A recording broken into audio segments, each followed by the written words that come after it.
Listen, when Mara opened that guestbook on her first night in the Hollow, she wasn't looking for anything strange. She was just doing what you do in a rental cabin, flipping through other people's short notes about deer sightings and whether the wood stove drew right.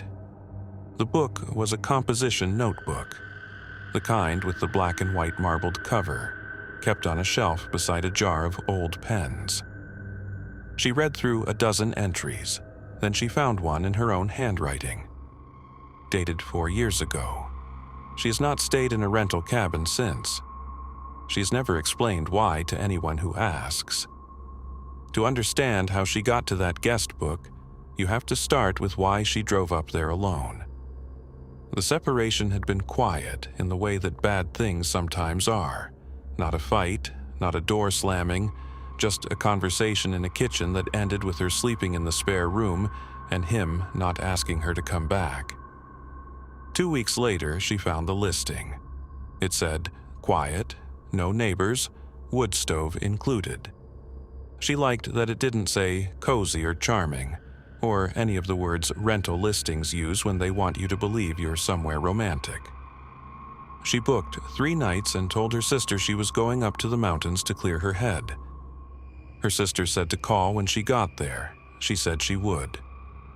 The GPS lost the signal before she reached the county road. She had printed a map at home, actually printed it, folded it twice, put it in the cup holder, because she had done enough driving in eastern Kentucky to know that a phone signal in a hollow is optimistic at best. The road into the property was gravel, 1 lane, the kind where you pull tight to the right and hope nobody's coming the other direction. The hollow closed in around her as she descended. Hardwood trees, mostly, the leaves still mostly on in late October, wet and dark from a rain 2 days before. The lockbox was on the porch post. The key was plain brass on a bent paper clip, the kind of key tag that costs nothing and says everything about the rental. She got the door open on the second try. It sat crooked in the frame and needed a shoulder, and brought her things in from the car in 2 trips. A duffel bag, a canvas grocery bag, a box of wine she had bought at a gas station 40 minutes back because it was that kind of trip. The cabin was small and clean enough. 1 main room with a table, 2 chairs, a love seat that had seen better years, and a wood stove on a square of fireproof tile. The kitchen was barely a kitchen, a 2-burner gas stove, a half-sized refrigerator that hummed slightly off-key, a narrow counter. 1 bedroom off the back. A bathroom. The kind of place someone's grandfather had built for utility, and a later generation had cleaned up enough to list online. She called her sister from the porch while she still had 1 bar of signal. Told her she'd arrived, that the place was fine, that she'd probably lose service as soon as she went back inside. Her sister said to text if anything felt weird. Mara said she would and knew she probably couldn't. She built a fire in the stove that evening, found the split oak stacked beside the door, found the matches on the mantel right where the listing said they'd be. By the time the fire caught, the porch light had come on. Motion activated, she assumed, triggered by something moving at the edge of the gravel. She looked out the window and saw nothing. The light cast a yellow circle that reached maybe 10 feet before the tree line swallowed it. She turned back to the fire and didn't think about it again for a while. The guest book was on a shelf beside the jar of pens. She found it after dinner, the way you find things when you're not looking, reaching past it for her phone charger and knocking it loose. She almost put it back without opening it. Instead, she brought it to the table. The entries went back about 4 years. Some were dated, some weren't. Names, first names only, or sometimes initials. J and T, August, stove works great, deer out back every morning. Renee, September. Road was rough after the rain, give yourself extra time. Mike, plus family, July. Kids loved it, saw a black bear down by the creek, kept our distance. Practical notes, small observations. the kind of thing people write when a place was decent enough to remember. She read them slowly, not because they were interesting, but because she had nowhere to be. When she got near the back, she turned the page expecting another entry and found her own handwriting. She did not immediately understand what she was looking at. The handwriting was hers. Not similar, hers. The left lean she'd had since middle school, the way she looped the tail of a G backup, the slightly crooked T-cross that sat a little high on the stem. The entry was short. A date, 4 years back.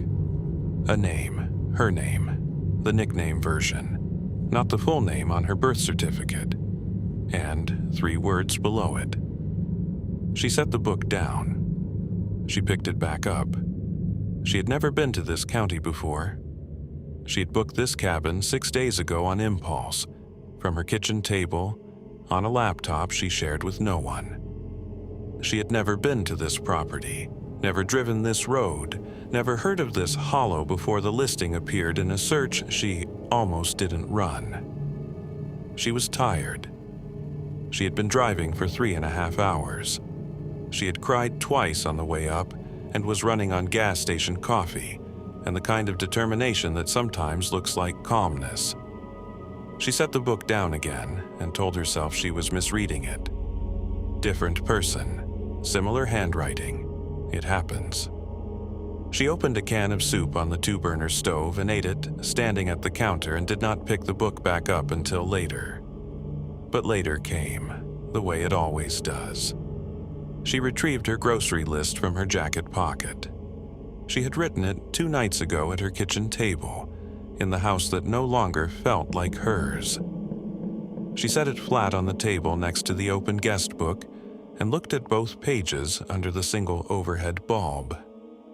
The handwriting was not similar, it was the same. It took her a full minute to find the landlord's note.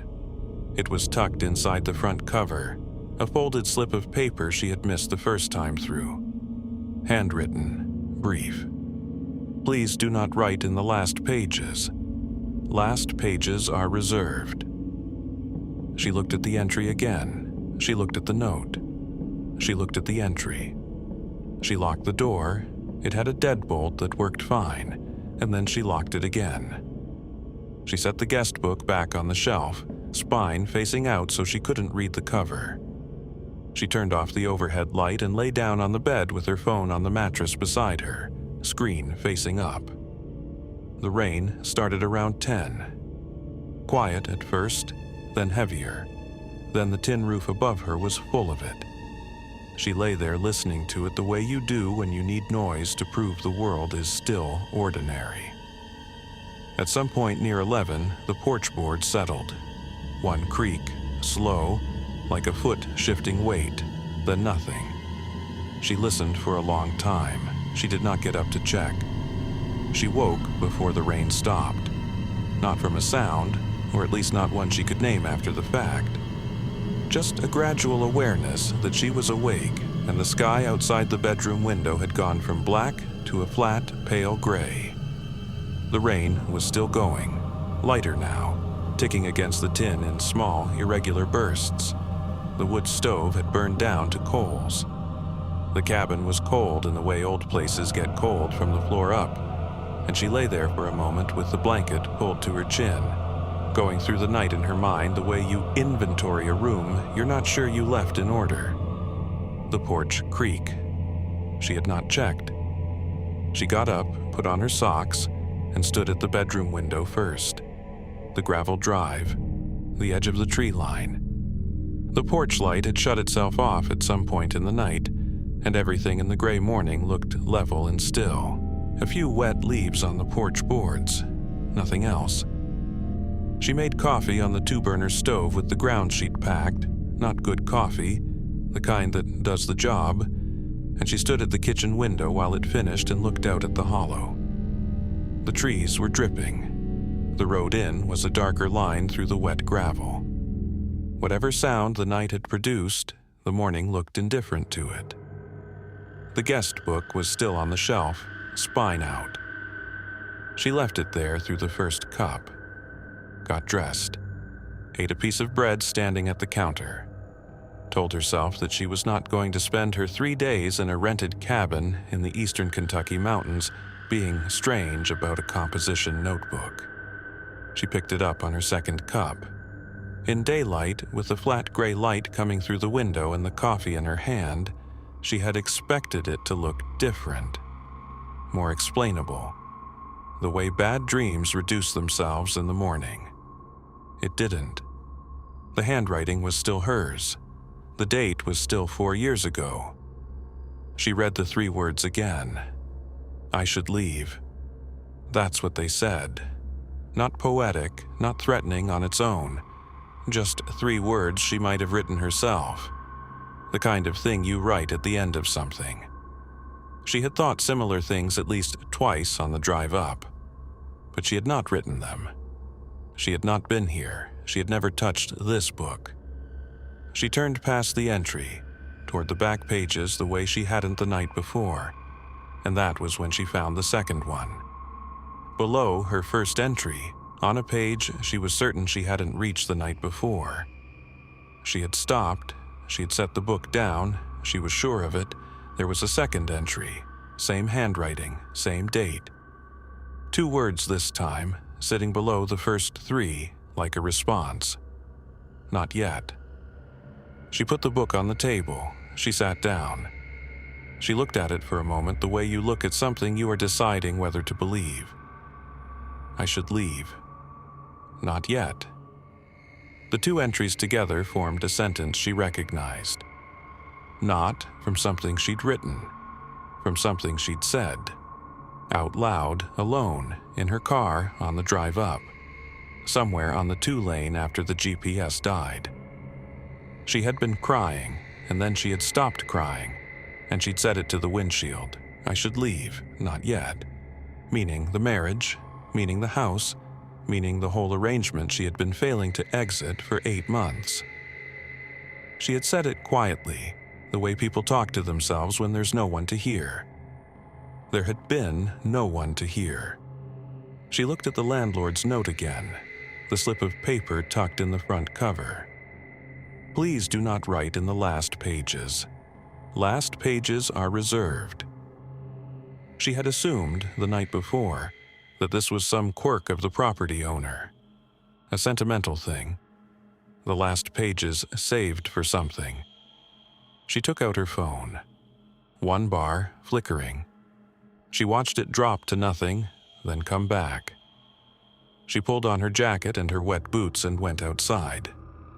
The gravel was soft from the rain. She walked to the end of the drive, past where the tree line broke on the left, until she found a spot near the road where the bar held at 1. She called the number from the listing.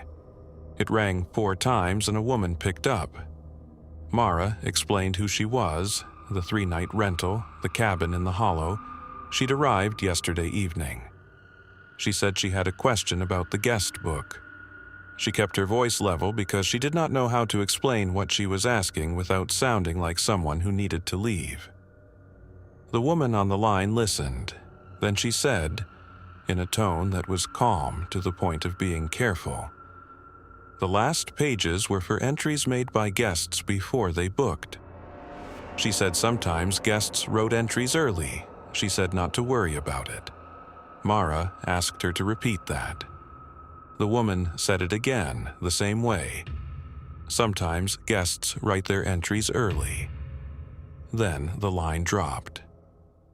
Mara stood on the gravel for a while after that. She went back inside. She packed her bag. She packed it slowly and completely, the way you pack when you're not coming back, checking the bathroom for her things, checking under the bed, zipping all the pockets. She loaded the car in one trip because she'd gotten better at it. She did not take the guest book. She didn't want to touch it again. She put the key in the lockbox and didn't pull her hand back right away, her fingers resting on the cold metal for a moment like she was deciding something. Then she let go. She walked to her car. She got in. She started the engine and let it run for a second, and then she started down the gravel road, slow, the hollow rising up on both sides. She was almost to the main road when her headlights caught the property marker. It was a wooden post, weathered gray, set at the edge of the tree line where the gravel met the county road. She had driven past it coming in without registering it as anything other than a fence post.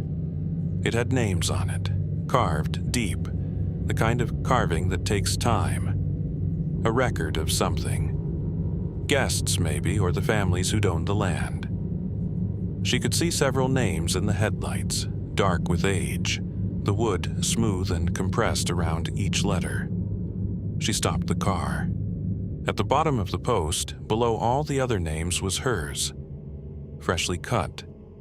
Pale wood against the dark weathered surface, the color of something new. Her name, carved the way her mother wrote it on birthday cards, with the full version and then the nickname below in smaller letters. She got out of the car and touched it. The wood was dry. The edges of the cuts were clean. There was no way to know when it had been done. She stood there on the gravel for a long moment, one hand on the post, the hollow quiet behind her. She got back in the car. She did not look in the rearview mirror. The landlord never responded to a follow-up message she sent from the interstate 2 hours later. The listing was gone from the site by the end of the week. She looked once. Then she stopped looking. She never found out who carved her name. But she was not the only person that season who came home from an Appalachian cabin with something they couldn't explain. The family that sent in the next account asked that the cabin's location not be mentioned beyond the state. Southwestern Virginia? A narrow holler, the kind that stays in shadow until almost noon, even in summer. They asked that the two men's names be changed. So, in this account, they're Derek and Cal. Derek's great-uncle had died in February, intestate, which meant the family spent 3 months sorting out what he'd owned and who got what. The cabin came to the family collectively, which in practice meant nobody wanted to deal with it, and Derek was the only one who'd actually liked the old man. He volunteered to drive up and assess the property. Cal came because Derek asked him to, and because Cal was the kind of person who said yes to things like that, who showed up with a full cooler and a good attitude and no expectation of comfort. They arrived at the property just past noon on a Friday in early March.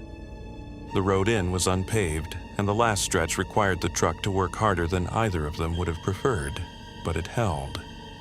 The cabin sat at the back of the property in a stand of old hardwoods, a low structure, 1 story, the kind built to last without being built to impress.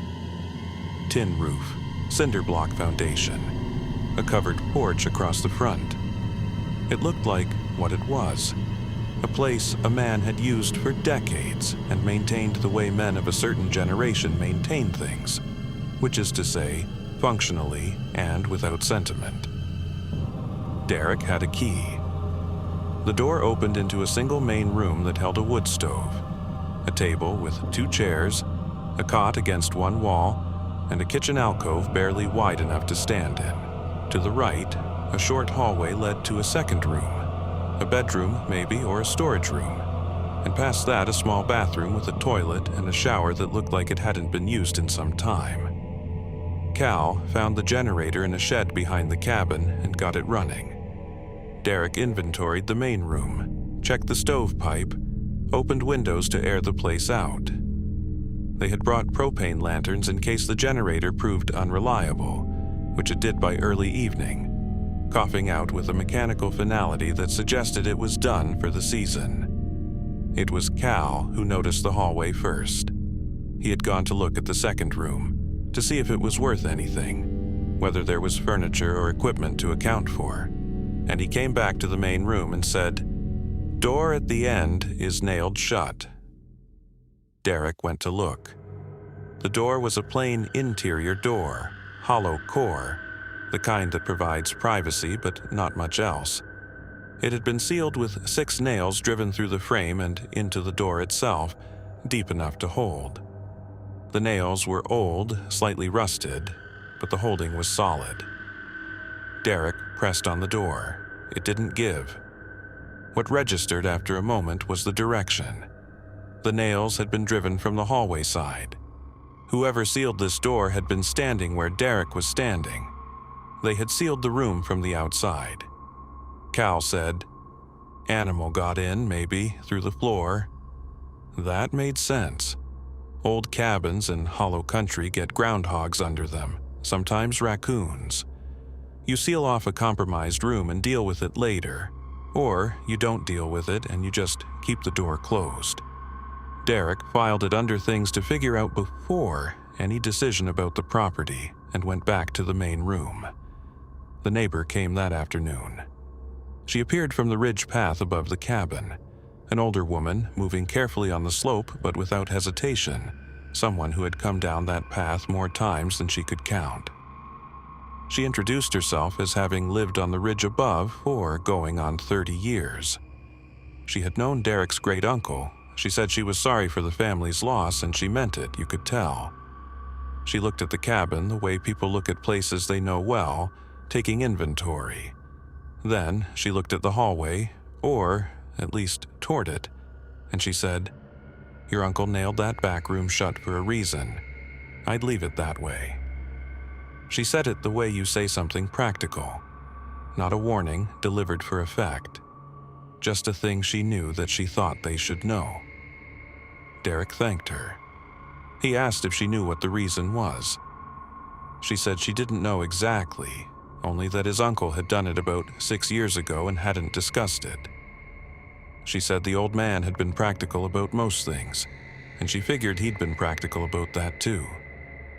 She went back up the ridge path. Derek and Cal ate dinner from the cooler and discussed the property's prospects with the generator dead and the lanterns casting that particular amber light that makes old cabins look like they belong to a different era.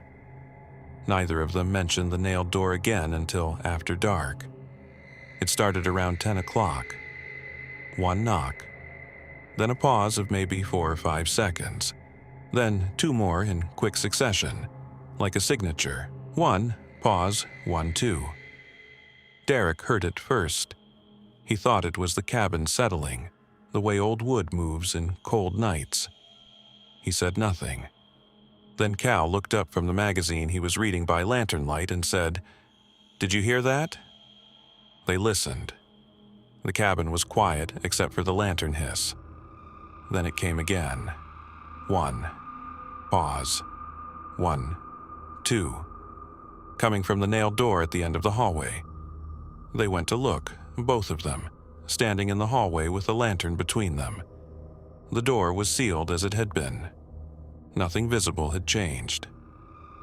Cal put his ear close to the wood and listened. Silence.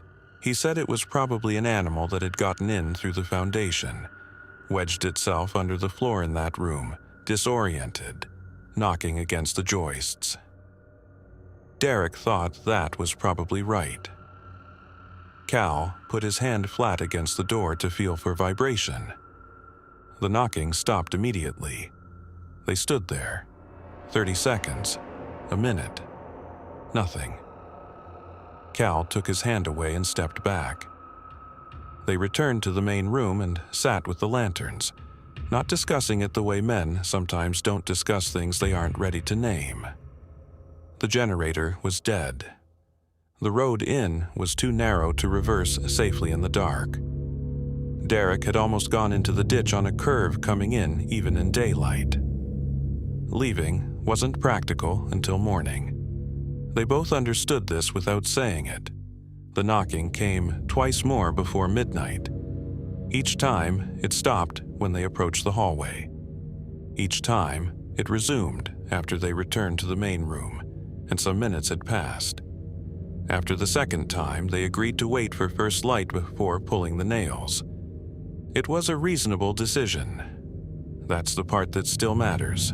It was reasonable. They were not being reckless or foolish. They were 2 grown men making a sensible choice about an old cabin and an animal that had probably gotten into a sealed room and was trying to get out. They sat with the lanterns turned low. Then, at 1:15 midnight, a single knock came from the door. Just one this time. Not the pattern, not the signature rhythm. Low on the door, close to the floor. The knock of something not standing. Cal heard it. Derek heard it. Neither of them stood up. Cal did not sleep after that. Derek dozed in the chair for maybe an hour, the kind of sleep that doesn't refresh anything, and woke at first light with his neck stiff and the lantern burned down to almost nothing. The fire in the wood stove had gone to cold ash. The cabin was very quiet. They had agreed on the nails the night before, and the agreement held in the morning. Neither of them suggested leaving without looking. That would have felt worse somehow. Driving back down the mountain with the door still sealed and no answer, and the property still sitting there undecided. Derek found a hammer and a pry bar in the shed, the same shed where the generator had given out, and he brought them back inside without ceremony. Cal held the lantern. Derek worked the nails. They came out slowly, the rust having bonded them to the wood over 6 years, each one requiring more effort than the last. Derek counted them as he dropped them on the hallway floor. 6, as he'd estimated from the outside. He set the pry bar against the wall. He pushed the door open. The room was empty. Not just empty of animals. Empty of everything. No furniture, no boxes. No evidence that the room had ever been used for storage or sleeping or anything at all. The floor was bare wood, the walls bare drywall. One window on the far side with a curtain that had gone gray with dust. The dust was everywhere. On the floor, on the sill, on the curtain, thickened on every flat surface the way dust only gets in a room that has been closed for years. Everything was thick with it, except the chair. In the center of the room, facing the door, was a wooden chair. Straight-backed, plain, the kind you'd find at a farmhouse table. It was clean. Not wiped down clean, but genuinely clean, the way something is clean when it has been recently used, when the friction of use has kept the dust from settling. Every other surface in that room wore its years in gray layers. The chair did not. Cal said, "Huh." That was all either of them said for a moment. The smell was the next thing. Not rot, not animal, not mildew. The room smelled sweet in a way that was hard to locate, the way a room smells when someone has been in it recently, and you arrive just after they've left. Not unpleasant exactly. Wrong in a way that was harder to name than unpleasant would have been. Derek went in first. He walked around the chair without touching it, looking at the floor. The dust showed no footprints, not his, not anything's, which meant whatever had kept the chair clean had done so without walking through the dust on the floor. He crouched and looked at the wood beneath the chair. The floor there was compressed. A shallow depression, long and narrow, pressed into the old boards, as if something very heavy had rested in that exact spot for a very long time. The edges of the depression were gradual, the kind of change in a surface that takes years of consistent pressure to produce. Something had sat in that chair for a long time. Cal was in the doorway. He had not come into the room. He looked at the chair, and then looked at Derek, and then looked at the chair again. Derek stood up and took one more look around the room before he registered the thing about the door. The interior side of the door, the side that had been facing into the sealed room all these years, had nothing on it. No scratch marks, no scuffs, no indication that anything had ever pressed against it or tested it from within. The nails had been driven from the hallway, sealing the room from the outside, and whatever had been in this room had apparently never once tried to get out. It had just knocked. Cal left the room first. Derek followed and pulled the door most of the way closed behind him, not latching it, just reducing the angle of view. They went back to the main room and started packing up their things without discussing it, the kind of efficient movement that happens when two people have silently agreed on the same conclusion. They were loading the truck when the neighbor appeared again on the ridge path. She came down the same way she had the day before, unhurried, practical. She looked at the cabin and at the hallway door, which was visible from the porch through the open front door Derek had left ajar. Something in her expression shifted slightly when she saw the hallway door standing open at its new angle. She did not say she had told them. She did not say anything like that. She said, "Put the nails back before you go." Derek looked at her. He wanted to ask what she meant. He wanted to ask what his uncle had known and when he had figured it out, and whether she had any idea what had been sitting in that chair for 6 years. But the way she said it, the same practical tone as before, the tone of someone passing on information they consider settled, made him understand that the asking wouldn't produce much. Cal had the hammer. He found 4 of the 6 nails on the hallway floor and pressed them back into their holes by hand. No hammer, just pressure, as far as they would go without the tool, which was far enough to hold. They left the other 2. Derek felt odd about not using the hammer, but using the hammer felt like taking too long. They loaded the last of their things and got in the truck. Derek told his family the cabin wasn't worth keeping. He said the structure needed too much work, the road was too difficult, the property taxes were a problem relative to the value. All of these things were true enough. His family accepted the assessment. The property sold the following spring to a man from the county who said he wanted the timber rights. Derek did not go back to that county. He thought about the chair more than he thought about the knocking. The knocking had a possible explanation, or several if you were willing to work at it. The chair was harder. The chair had been clean in a sealed room full of dust. The chair had faced the door. And the door, when he thought about it later, on the drive back, and then in the weeks after, in the particular way a detail attaches itself to the back of your mind, the door had opened inward. Inward meant that when he had pushed it open and stepped into the room, the door had swung toward the chair, toward whoever or whatever had been sitting in it. From 2 feet away, the room had been empty, but it should not have been. Not with the door opening the way it did, and the chair where it was, and the clean wood facing him when everything else in that room was gray. Cal brought it up once, on the drive home, when they were almost back to the interstate. He said, the chair was facing the door. Derek said he knew. Cal said, that means it would have been the first thing you saw. Derek said he knew that too. They didn't talk about it again after that. Derek has not been back to that county. Cal, as far as Derek knows, has not mentioned it to anyone. The neighbor's instruction was the last piece of it that felt, to Derek, like something he could hold on to.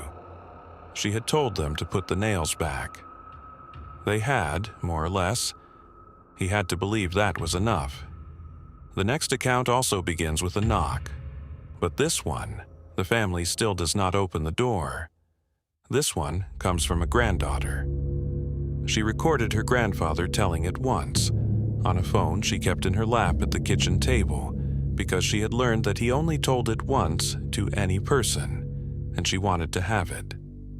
He told it to her mother when her mother was grown, and her mother told her the shape of it, the outline, and then she asked him directly, and he sat with the question for a moment and then he told it. He said he didn't mind her having it.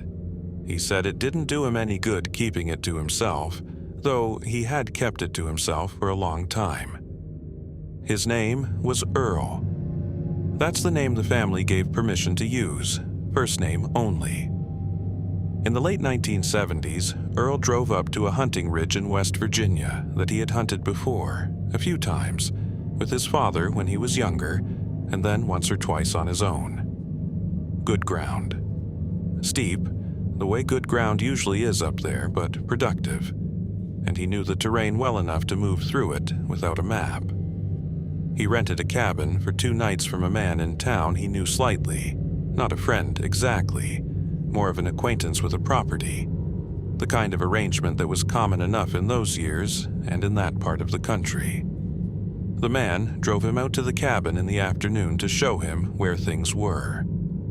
The wood stove, the kerosene lamp, the outhouse, the well with the hand pump around the side.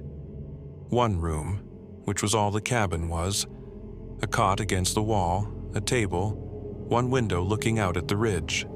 Simple and sufficient, which was what Earl needed. The man was ready to leave when he stopped at the door and turned back. He said it the way you say something you've said before, without build-up. "Don't open the door tonight if it knocks in threes." Earl asked what he meant. The man said what he'd said, word for word, the same way. Then he drove back to town. Earl thought about it while he settled in. He was a practical man. This is something his granddaughter emphasizes, and it matters, because practical men don't spend time on things they consider superstition. He decided it was probably a local thing, the kind of saying that develops around a particular place and gets passed on without much examination.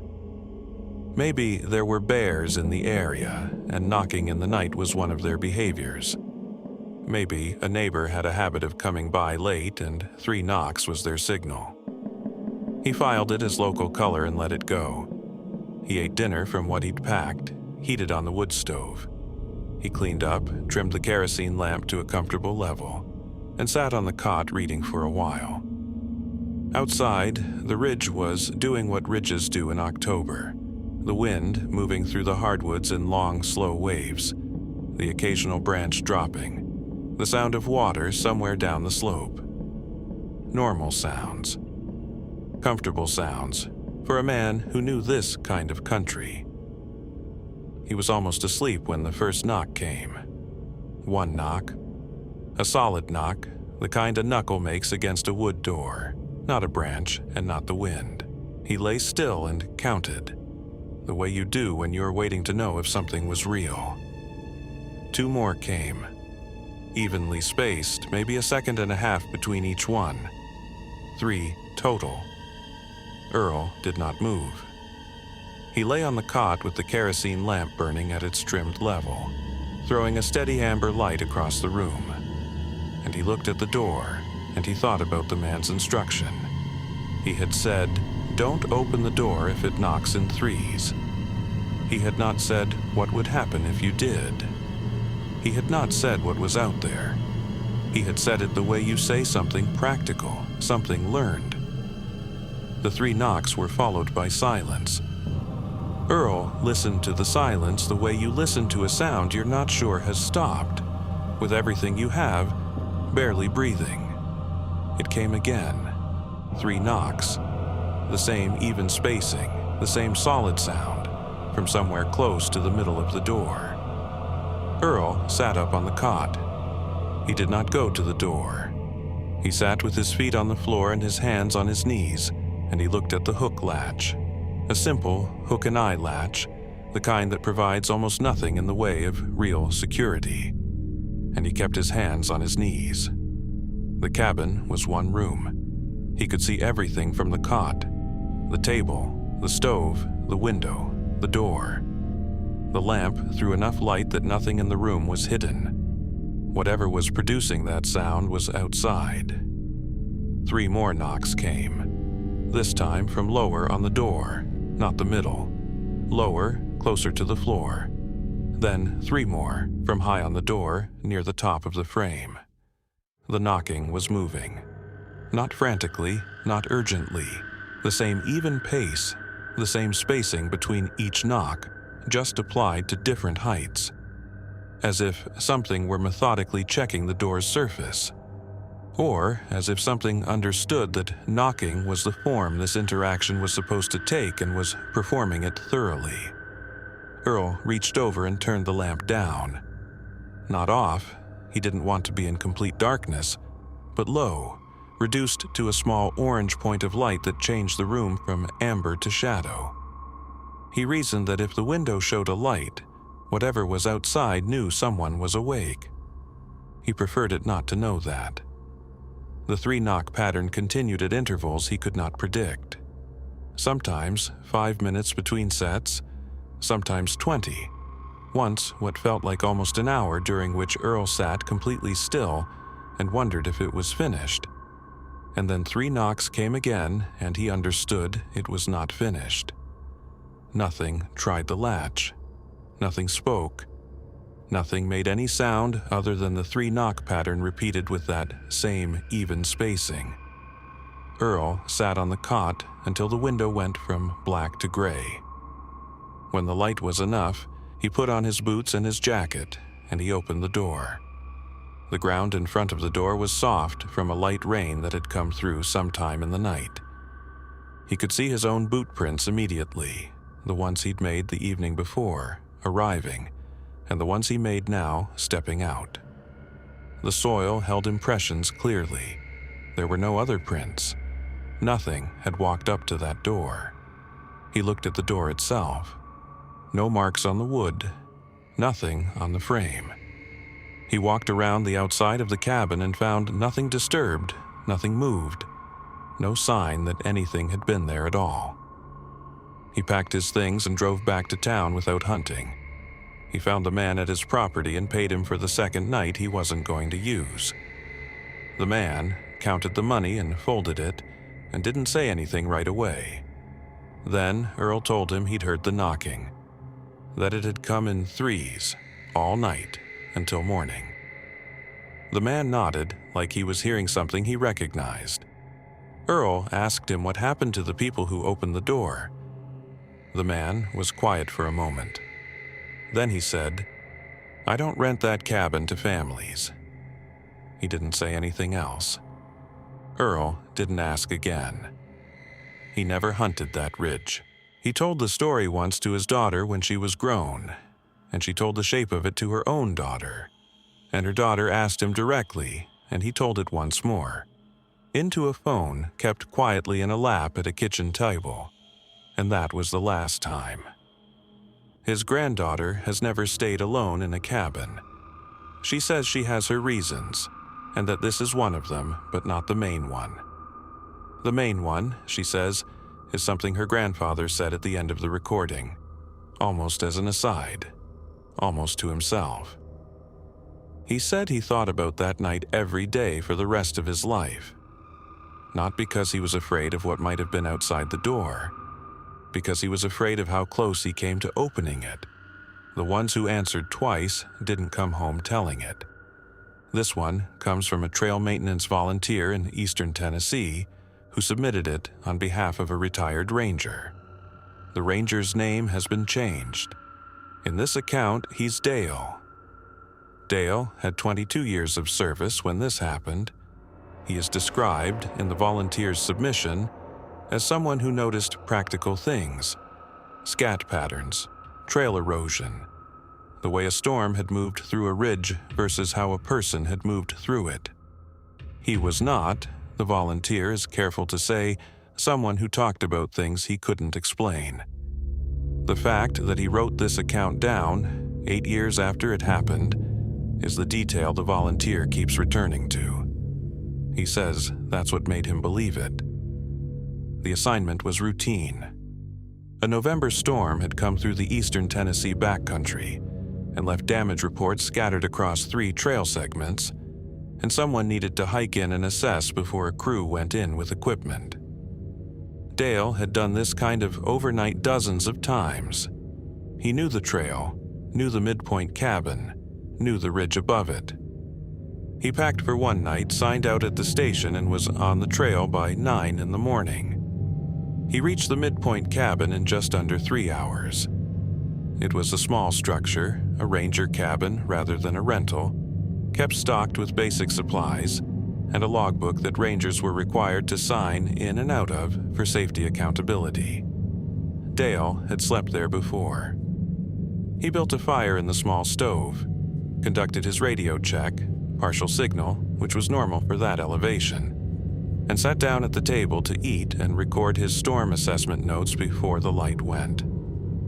The logbook was a standard issue ranger log, spiral bound, the pages printed with fields for date, ranger ID, entry time, exit time, and condition notes. There were spaces at the bottom of each entry for additional observations. Most rangers use them for trail conditions, animal sightings, equipment issues. Dale read back through recent entries the way he always did, checking for anything relevant to his assessment. Near the middle of the book, in the additional observations field of an entry from 7 years prior, someone had written, "Do not follow the light uphill after dark. It does not go where it appears to go." No other context, no explanation attached. The entry was otherwise standard: trail conditions, a note about a washed-out water bar on the upper switchback, exit time. And then that, in the observations field, written in the careful block print of someone who had thought about how to word it. Dale checked the ranger ID number against his memory. He didn't recognize it immediately, but he wrote it down. 2 weeks later, when he was back at the station and had access to personnel records, he would find that the ID belonged to a ranger who had died on that same ridge 7 years earlier. The cause of death was listed as exposure.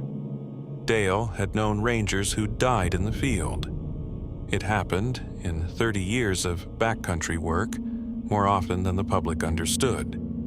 Exposure was a real and unglamorous way to go. Hypothermia moved faster than most people believed, and experienced rangers were sometimes overconfident about their preparation. He did not immediately read anything unusual into it. He wrote his own entry in the logbook, ate dinner, and let the fire settle. By the time he stepped outside to check conditions before dark, the fog had come in below the ridgeline, filling the hollow beneath the cabin with a gray wool mass that muffled sound and reduced visibility to the near tree line. Above the cabin, the ridge was clear. The sky had gone to a deep November blue, the first stars showing, the air cold and still. He was about to go back inside when the light appeared. It was on the ridgeline above the cabin, above and to the left, on the slope that rose steeply from the back of the structure toward the top of the ridge. A steady white light, the kind a quality headlamp produces, moving slowly and at a consistent elevation across the face of the ridge, moving uphill toward the top. Dale watched it for a moment. His first thought was a hiker, off trail, which happened. His second thought was that the trail was closed. Storm damage had officially closed this segment 3 days prior, and there shouldn't be anyone up here. His third thought was that the movement was very slow, slower than a person hiking difficult terrain in the dark, more like a light being carried by someone who was not in any hurry. He went inside and tried the radio. Static, then a partial connection, then static again. He logged the light in his assessment notes and keyed the transmit button. The light stopped. He released the button, waited, keyed it again. The light stopped again immediately, from a position further along the ridge than the first stop. He did this 4 times. Every time he pressed the transmit key, the light stopped. Not when he spoke, when he pressed the key before any sound transmitted. The response was too consistent. 4 times was not a coincidence, and Dale knew what coincidence looked like in the field. He went for his topographic map. The section of ridgeline where the light was moving, he traced it with his finger, matching the angle and elevation to what he'd seen from the porch, corresponded on the map to a section of exposed rock face. Not a trail, not a ledge traversable in the dark or in the light, without technical equipment. The map showed a sheer face of maybe 60 to 80 feet, running diagonally along the upper ridge. A light moving at a consistent elevation across that section was not moving along a surface a person could walk. He sat with the map for a while. The logbook note came back to him, the block print in the observation field. Do not follow the light uphill after dark. It does not go where it appears to go. He had taken it, when he read it earlier, as a practical warning about navigation. Following a light in mountain terrain at night was a way to get yourself off trail and into trouble.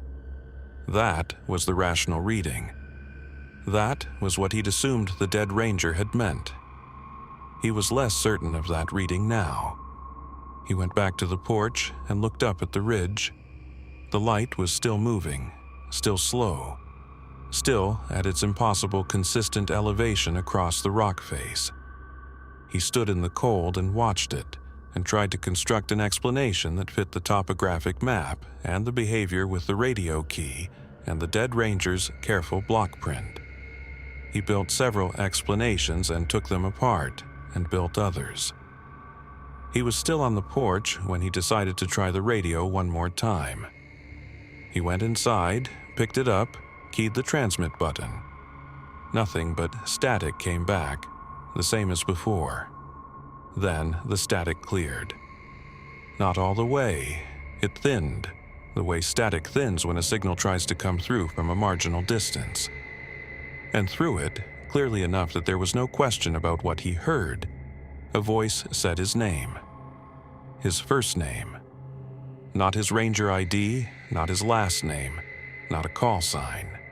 His first name, which was not on any trail register or call log or piece of documentation associated with this assignment. Then, static again. Dale set the radio down on the table. He looked at it for a moment. Then he went to the porch and looked up at the ridgeline. The light had changed direction. It was no longer moving uphill along the rock face. It was moving downhill, toward the cabin. Dale went back inside and closed the door. He did not lock it. The cabin latch was a simple interior bolt, and he threw it without thinking about whether it would matter. He stood in the middle of the room for a moment and ran through what he knew, the way he had been trained to run through things in the field.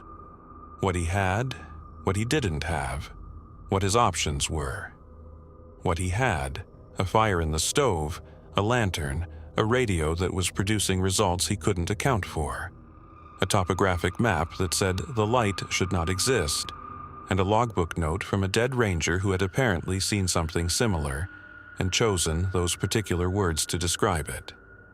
What he didn't have: another person, reliable radio contact, a vehicle closer than 3 hours of trail, and any explanation that fit all of the details simultaneously. His options were limited in the practical way that backcountry situations limit options. Going outside to investigate the ridge at night, alone, in the fog, toward a light moving down a slope toward him, was not an option a 22-year ranger would choose. Hiking out in the dark on a closed trail with fog below the ridgeline, and no one expecting him until morning, was its own set of risks.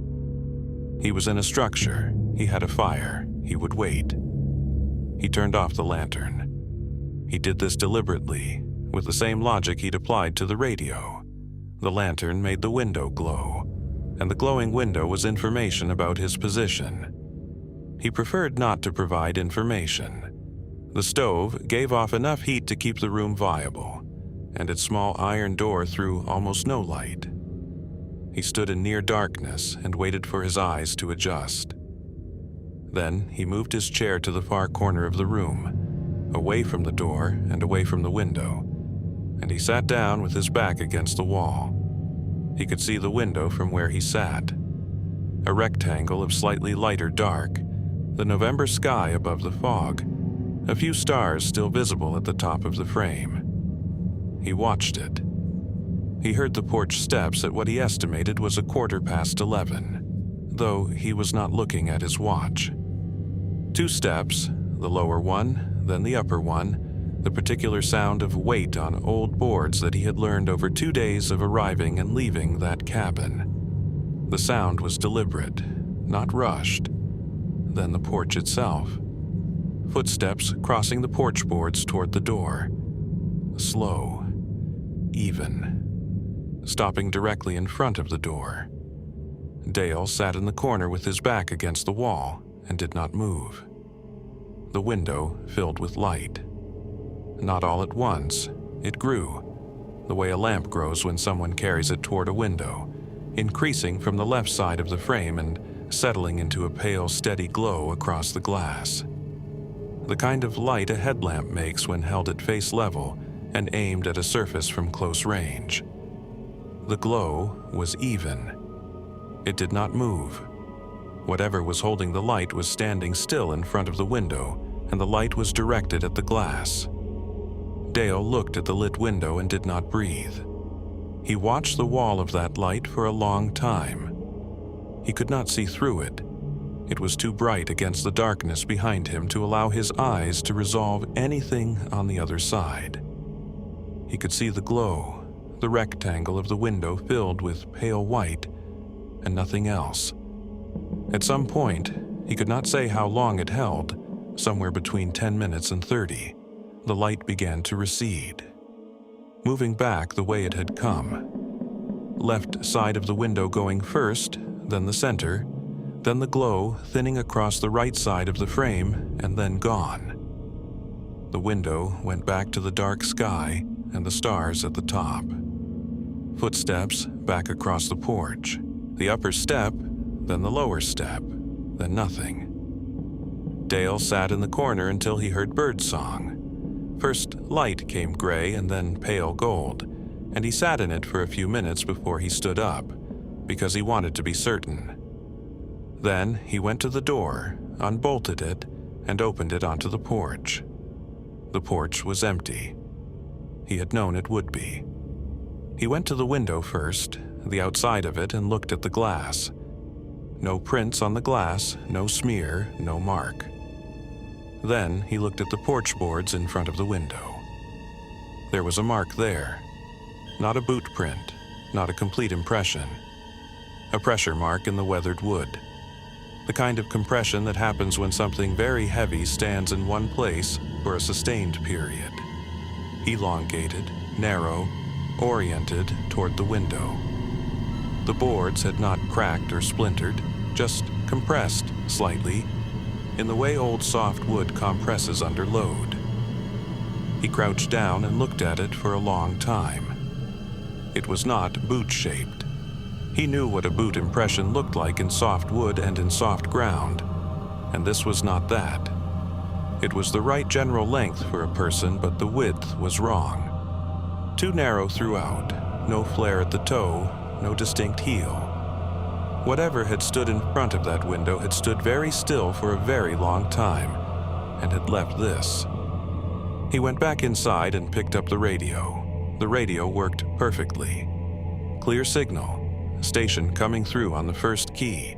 No static, no anomaly. He made his morning check-in and reported his position and said conditions were stable. He did not mention the night. He went back to the logbook.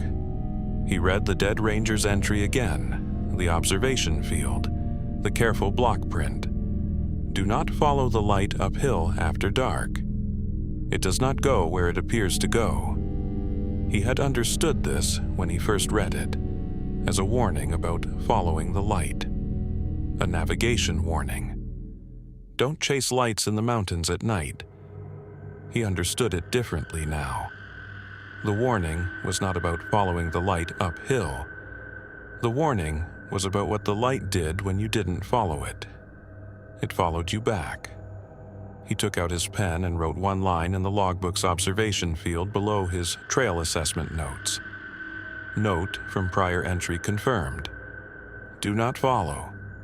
He added his ranger ID and the date, and then he packed his gear, conducted a final check of the cabin, and locked the door behind him. He hiked out in 2 hours and 40 minutes. He had never done that trail in under 3 hours. He did not look back at the ridge. The station's radio log for the previous night showed no transmissions received on his channel between his evening check-in and his morning call. The channel had been idle, according to the log, for the entire night. No transmission had come through. No voice. No signal that had thinned and then cleared. The log was electronic, automatic, and showed nothing. He filed his storm assessment report. He noted the trail damage, the water bar, the erosion on the upper switchback. He made no mention of the light, the porch, the window, the radio, or the logbook note. He submitted for a desk transfer 6 months later. His stated reason was his knees, which had in fact been giving him trouble for 2 years. His supervisor approved it without question. 8 years later, he wrote the account down in 2 pages, longhand, and gave it to the trail volunteer he trusted most. He said he wanted someone to know without it becoming a story people told to scare each other. He said the detail that still bothered him was not the porch, and not the window, and not the pressure mark in the wood. It was that the voice on the radio had known his name before he had ever transmitted. His channel that night, according to every system that should have captured it, had been silent.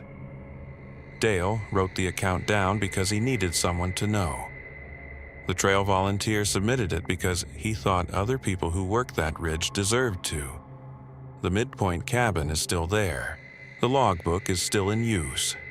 Whether anyone has added a line below Dale's in the years since, the volunteer didn't say.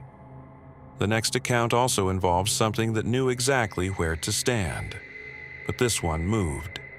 This one came in through a submission form 2 years after it happened. The person who submitted it asked that both names be changed and that the specific county road not be identified beyond eastern Kentucky. The 2 people in this account are Jess and Paul. They were in their late 20s. They had been friends since college, and they were driving from Ohio to a campsite in the Daniel Boone National Forest for a long weekend when Paul mentioned the shortcut. He had gotten it from a gas station attendant 40 minutes back, at a station just off the main highway where they had stopped for gas and bad coffee in paper cups that were slightly too thin for the temperature of the coffee. The attendant was a man in his 50s who had been watching the road the way people watch roads they know well, as if the road were doing something other than sitting there. Paul had mentioned where they were headed, and the man had told them about a county road that cut through the next holler over and came out ahead of the main route by 7 miles. He said it was faster. He said to keep moving once they were on it. Paul had asked what he meant. The man said what he'd said, keep moving, don't stop on it. Paul assumed he meant the road was narrow, which it was, or that there was no shoulder for a breakdown, which was also true. He thanked the man and they got back in the car. The turnoff was where the man had said it would be. A county road marked with a sign that had been hit by something at some point, and now listed about 15 degrees to the left. The lettering still readable, but the post no longer making any argument about being vertical. No GPS signal. Jess checked her phone and got nothing. And Paul was already on the road, so she put the phone away and unfolded the paper map they kept in the glove box, the one that had been in there since a road trip 3 years prior, and had a coffee ring on the upper right corner. The road was not on the map. This was not immediately alarming. Old county roads in eastern Kentucky often predated the maps that were supposed to show them, and sometimes roads got built or rerouted without the cartographic record catching up. Paul noted it and kept driving. The road was 1 lane of cracked asphalt with a gravel shoulder that kept disappearing into the brush on both sides. It moved through the holler in long curves, the ridge rising steeply on the left, a dry creek bed running parallel on the right. The light was going. They had stopped for gas later than intended, and the holler cut the remaining daylight further, the ridgeline blocking what was left of the sun. Paul had the headlights on. They drove in comfortable silence for a while, the radio finding a station that came and went with the curves. Country music interrupted by static, interrupted by country music. The road curved, then curved again.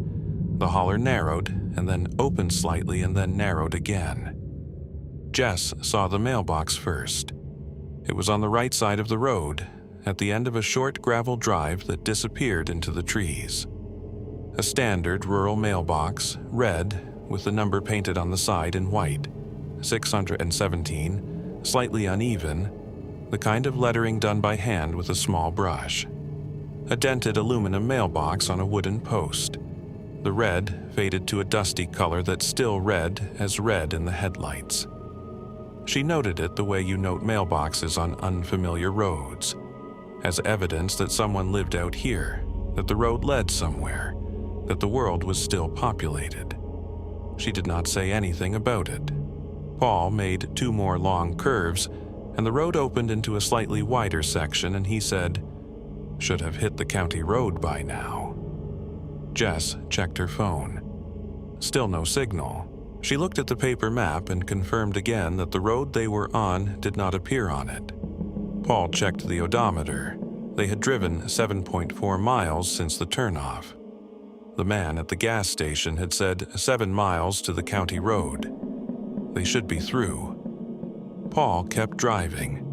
The radio found its station again for a while, and then lost it to static, and Jess turned it off because the cycling was more irritating than the silence. The holler continued. More curves, more ridge on the left, more dry creek on the right. The headlights showed 50 feet of road ahead, and then the next curve, over and over, the same sequence.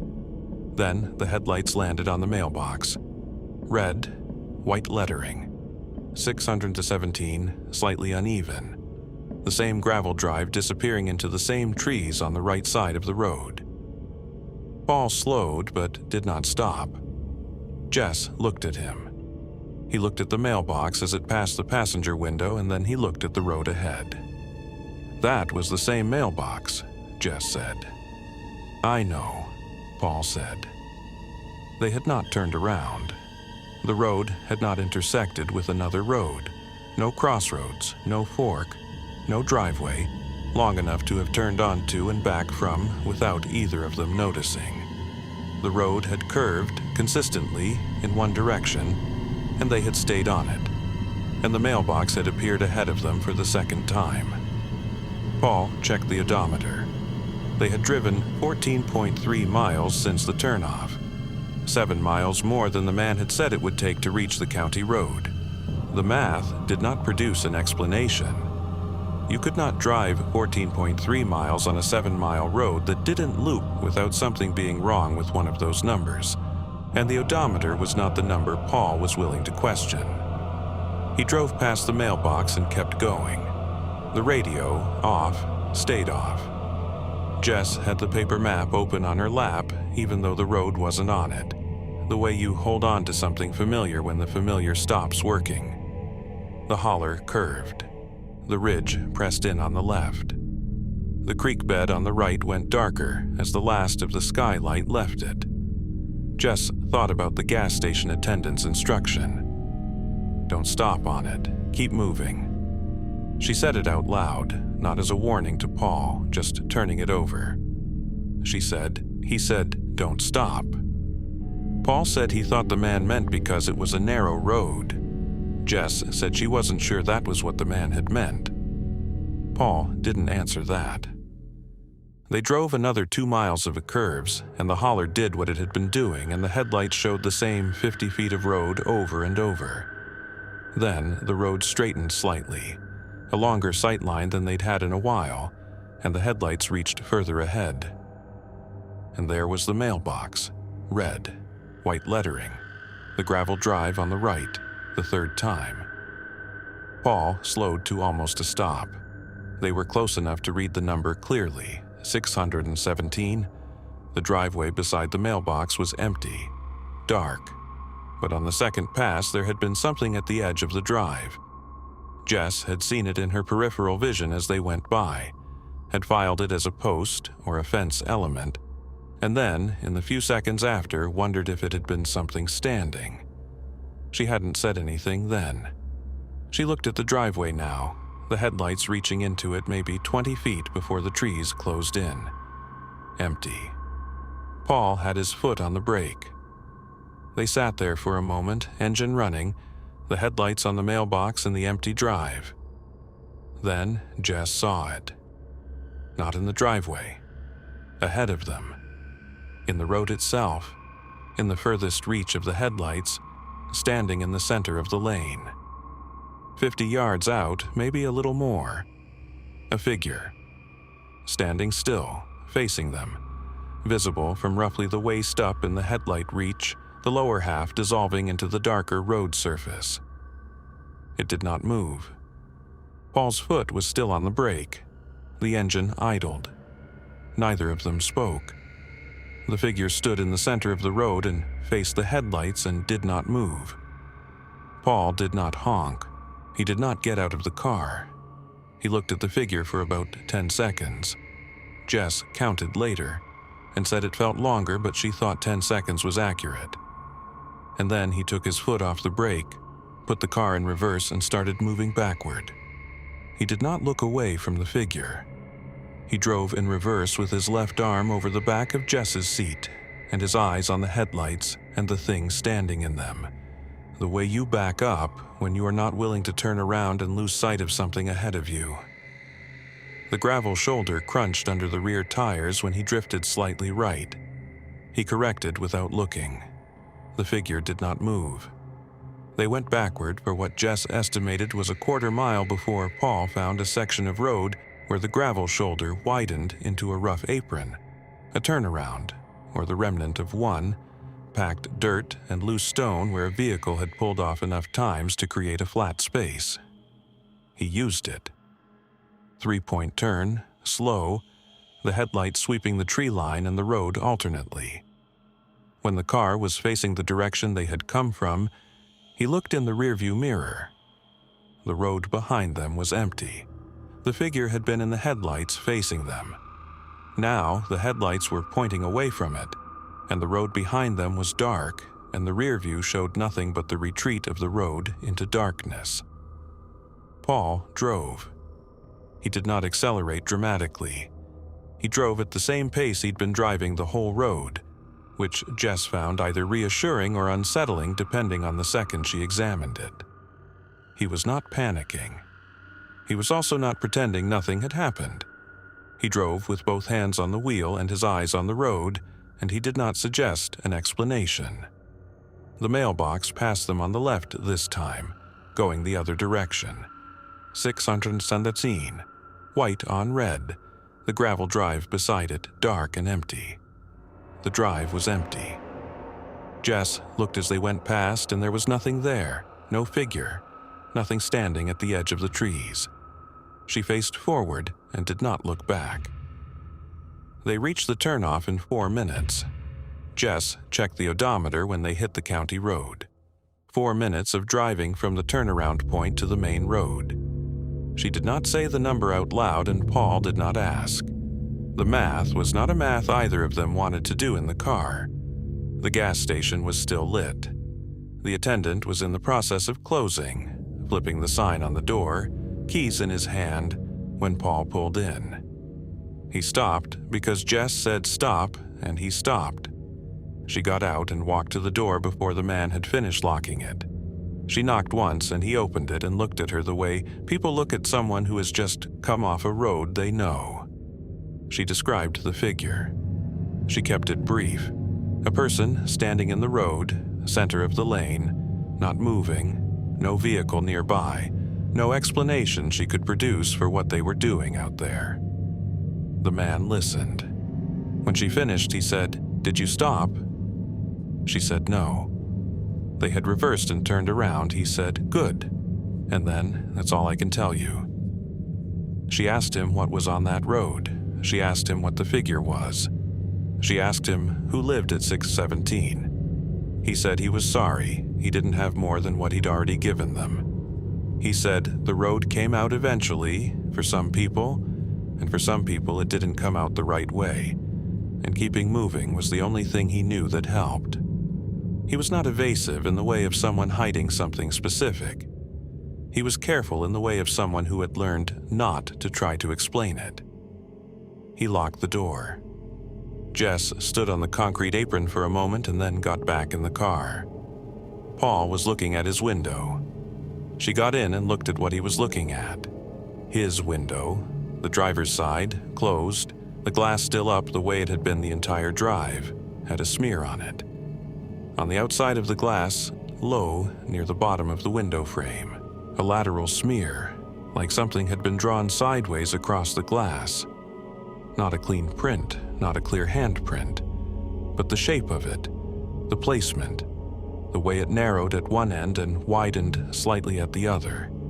It was not a mark that the road or the trees or anything Paul could account for had put on his window. He had not rolled the window down. The windows had been up the entire time they were on that road. He had not stopped the car, had not gotten out, had not touched the outside of the glass at any point in the drive. Jess thought about the third pass, the mailbox, the empty driveway, the figure ahead in the road.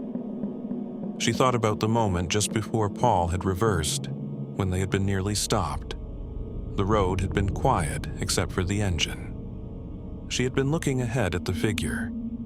She had heard something at that moment, a sound against Paul's window. She had processed it as a branch, a piece of road debris thrown up by the idle of the tires, something incidental. She had not turned to look because the figure ahead had held her attention. She looked at the smear on the window now, under the gas station lights. It was not clearly a handprint. She told herself that plainly and believed it. The shape was not distinct enough, the smear too lateral, the edges not resolved enough to say with certainty that it was a hand. But it was not clearly not one either. Paul pulled out of the gas station without waiting for a receipt. He got on the county road, and then the state road, and then eventually the highway. And when they were on the highway with the lights of other vehicles around them and the road straight and mapped and predictable, he reached forward and turned the radio on to something loud. He did not explain why. He left it loud for a long time. Jess had photographed the smear at the gas station, in the station's overhead lights before they left. She looked at the photo later that night at the campsite, on her phone, zoomed in. Then she put the phone face down and did not look at it again for several days. When she did look at it again, she looked for a long time. The image was not high resolution. The glass had a slight tint that affected the color. The smear was lateral, low on the window, the shape indistinct. She has the photo. She has shown it to two people. Both of them said the same thing she kept telling herself, that it was not clearly a handprint. Neither of them said it was clearly not one. They reported it to no one. There was nothing official to report. A smear on a window, a road that was too long, and a figure that didn't move when it should have. The attendant still works at that station as far as Jess knows. She has not gone back. The next account also involves something that knew exactly where to stand, but this one spoke. This account comes from a submission about a woman in Harlan County, Kentucky. The person who submitted it knew her only as a neighbor and wrote that 3 other families in the same area had described similar experiences at the same creek crossing over the years. The woman at the center of this account is referred to only as she. That was how the submitter wrote it, and it seemed right to leave it that way. She had been coming to this property since she was a child. Her family had owned the land for 3 generations, a stretch of hollow ground in Harlan County that included an upper field, a stand of second-growth timber, a small outbuilding near the lower edge of the property, and a creek that ran along the property's southern boundary. The creek was shallow, knee-deep at most in summer, a thin-moving sheet in dry spells, and crossed the property line at a low point where the banks were gradual enough to step across without much effort. She had crossed it hundreds of times. She knew the feel of the rocks under her boots, knew where the current ran faster on the left side, knew the sound it made in different seasons. She went to the property alone on a Saturday in late August to check on the outbuilding. A section of the roof had been reported loose by a cousin who'd driven by, and she wanted to see it before the fall rains came and made a small problem into a large one. She had been there and back in under 2 hours before, dozens of times. She brought a thermos of coffee and her phone and told no one specifically where she was going, because it was the kind of errand that didn't require announcement. The outbuilding was in worse shape than the cousin had suggested. Not just the roof section, but a section of the side wall that had begun to pull away from the corner post, the boards separating along an old nail line. She made notes on her phone about what would be needed and took photographs. Then she walked down to the creek to wash her hands, the way you do after handling old wood and hardware, because the outbuilding had a hand pump, but it hadn't worked in years. She crouched at the creek bank and put her hands in the water. The creek was warm from the August sun on the upper rocks, and cooler where the current came from the shade of the tree line on the far bank. She was thinking about the wall repair, about who she knew with the right tools, when she heard her name. It came from the far bank, from the tree line on the other side, maybe 30 feet away across the water. A single utterance, her name, spoken at a conversational volume, not a shout, not a whisper. The way you say a person's name when you want their attention and you know they can hear you. She stood up and looked across the creek. The tree line on the far bank was dense, old growth, the kind of timber that had never been logged. Tall, straight trunks with the canopy closed above them, and the understory dark even in August afternoon. Nothing moved in it. No figure at the edge, no shape between the trunks, nothing she could point to and say that was where it came from. She answered. She said what? The way you answer when someone calls you, and you expect them to follow up with whatever they needed. The tree line was quiet. She stood at the bank for a moment and looked across. The creek ran. A bird moved in the canopy on the far side, one flutter of wings and then stillness. She told herself it was someone on the adjacent property calling for someone else. A common enough name, misheard direction, the sound traveling through the hollow in an unexpected way. She told herself this and believed about half of it. She was turning to go back to the outbuilding when it came again. Her name, from the same direction. The same conversational volume. But this time she heard the voice more clearly because she was listening for it. And the voice was not a stranger's voice. The inflection was Paul's. Her husband's way of saying her name, the particular weight he put on the first syllable when he was looking for her in the house, when he wanted to know where she was. Almost exactly his. Almost. The rhythm was wrong. Half a beat too slow, like someone who had heard the word said that way and was reproducing it from memory rather than saying it from instinct. Close enough to recognize. Not close enough to be him. Her husband was at home. She knew this. She had left him at the kitchen table with his coffee and the newspaper, and he had no reason to be in Harlan County and no knowledge of which part of the property she was on. She had not told him she was going to the creek specifically. She had not told anyone. She did not answer the second call. She stepped back from the bank. One step, then another, moving away from the water without turning her back to the tree line. Her mother's voice came back to her then. Not literally, not from the tree line, but from memory. Her mother had said it when she was a girl, said it in the way parents say things they consider important but don't want to frighten a child with, "Don't answer the creek when it uses your name." She had taken it as metaphor, the sound of moving water, the way it could seem to say things in the white noise of its passage over rocks. She had thought her mother meant, don't let the creek trick you into thinking you hear something you don't. She had thought it was the kind of thing mothers said about rivers and deep water. Stay back, be careful, don't let it lure you. She understood now that her mother had not been speaking metaphorically. She was 3 steps back from the bank when the third call came. Her name, from the tree line across the creek. In her mother's voice. Her mother, who had been dead for 3 years.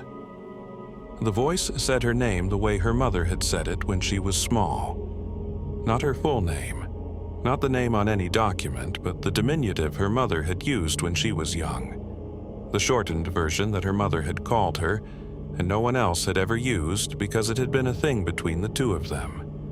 A name from her childhood that had retired when her mother got sick, and she had become the one taking care instead of being taken care of. No one else in the world used that name. No one else knew it, as far as she was aware. She had not written it down, had not said it to her husband, had not mentioned it in any conversation she could recall since her mother's death. The tree line was still. The creek ran. She stood on the near bank with her hands at her sides and her eyes on the far tree line, and she did not answer. She did not move for a moment after the third call. She stood on the near bank with the creek between her and the tree line, and she counted. Not out loud, not deliberately. Her mind did it on its own, the way it reaches for something measurable when everything else feels unmeasurable. She counted to 60. The tree line stayed still. The creek ran. No fourth call came. Then she turned and walked toward the outbuilding. Not running. She made a decision about that in the first second and held to it the whole way, that she would not run, that running was an acknowledgement she was not ready to make, and also, in some part of her that was still thinking practically, that running across uneven ground near a creek bank in August was how you turned an ankle and ended up unable to leave at all. She walked at a pace that was faster than her normal walk, and kept her eyes on the outbuilding ahead of her, and did not look back at the creek. She was halfway to the outbuilding when the creek went quiet. Not quieter. Quiet. The sound of water over rocks, which had been present the entire time she'd been on the property, which she had stopped consciously registering the way you stop registering background sound that's always there. Stopped. Completely. For a stretch of seconds that she later estimated at around 40, the hollow was silent in a way it had not been all afternoon. No water sound, no birds, no wind in the upper canopy. Just the sound of her own boots on the ground and her own breathing. And beneath that, nothing. Then the creek sound came back, all at once, the way a held breath releases. She did not look back. She reached the outbuilding and put her hand on the door frame and stood there for a second with her back to the field and the creek below it. She got to her truck in what felt like 4 minutes of fast walking. She started the engine and turned around in the upper field and came out onto the county road and drove north. A mile up the road, she turned into a neighbor's driveway. An older woman, a widow, who had lived on that road her whole life and whose family had been in Harlan County for as long as anyone kept track of those things. She knocked on the door, and the woman answered and looked at her face and opened the door wider without asking questions first. They sat at the kitchen table. She told it straight, the first call, answering it, the second call in her husband's voice wrong in its rhythm, the third call in her mother's voice using the name only her mother had used. The neighbor listened the way people listen when they are hearing something they already know the shape of. When she finished, the neighbor said, "Your mama told you, didn't she?" It wasn't a question. She said yes. The neighbor said her own grandmother had the same warning from her grandmother before her. She said the warning had been on that creek for as long as the families in that hollow had been there, which was a long time. She said she didn't know what it was, and she said that plainly, without embarrassment. She didn't know, and she wasn't going to pretend otherwise. She said the families who had been there long enough had learned the rule, and the families who were newer sometimes didn't know it, and sometimes something happened to remind them. She asked if she had answered after the first call. She said yes. She had answered before she saw who was calling. The neighbor was quiet for a moment. Then she said, "The ones who answered twice didn't come home telling it." She said it the way the woman's mother had said things, as a fact, not a threat, something known and passed on because it was known. She drove home. Her husband was still at the table, the newspaper traded for a book. He looked up when she came in and said she looked pale. She told him where she had been, that she had checked the outbuilding, that the wall was worse than reported. He asked why she had called him twice during the trip. He said he had 2 missed calls from her number, back to back, and he had tried to call back but it had gone straight to voicemail. She said she hadn't called him. He showed her his phone. 2 missed calls from her number, time-stamped from the period she had been standing at the creek bank. The calls had lasted less than 2 seconds each, connected, then dropped or ended. His phone had logged them the way it logged any call. Her number, her phone, the exact time she had been at the water's edge. She checked her own phone. No outgoing calls in her log for that afternoon. She thought about her phone in her jacket pocket while she was at the creek. She had not taken it out. She had not unlocked it, had not dialed, had not done anything with it after she had used it to photograph the outbuilding wall. It had been in her left jacket pocket the entire time she was at the bank. The calls were in her husband's log. They were not in hers. He could see that she was not going to explain it in a way that made sense. He didn't push. He was that kind of person, which she had always valued and valued more in that moment. He made dinner while she sat at the table and looked at both phones side by side on the wood. She sold the lower parcel within the year, the acre that included the creek crossing. She kept the upper field, which she still visits occasionally, always alone, always in daylight, and she has not gone near the lower edge of that property since. She tells the story to her daughters, both of them, not as a warning exactly, more as a fact they should carry. The way her mother had carried it, the way the neighbor's grandmother had carried it before that. She does not use the diminutive name for herself. She hadn't used it since her mother died, and after the creek she found she couldn't hear it in her own mind without something tightening in her chest. It belongs to her mother now, or to whatever was across that water. She's never been able to decide which is worse. The call log in her husband's phone remains unexplained. The calls connected, the log confirms that, and then ended within 2 seconds, twice from her number, at the exact time she was standing at the creek with her hands at her sides and her phone in her pocket. She does not have an explanation for the calls.